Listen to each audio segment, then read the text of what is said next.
pas? Quelqu'un qui joue même beaucoup. Alors il y a certaines heures, au-delà de 10 heures par jour, forcément ça commence à poser problème. Les patients qui viennent nous voir en consultation, c'est souvent 10-15 heures par jour sur des mois de suite.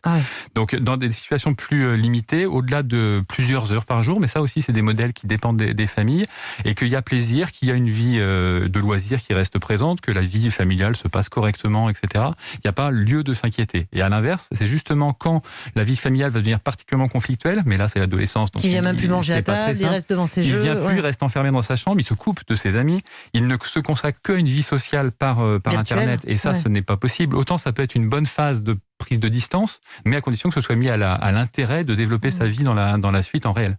Est-ce que les enfants ou les adolescents qui vont avoir des problèmes d'addiction aux jeux vidéo, eh bien on peut peut-être révéler d'autres problèmes derrière, un problème à la maison, un problème à l'école, avec de l'harcèlement?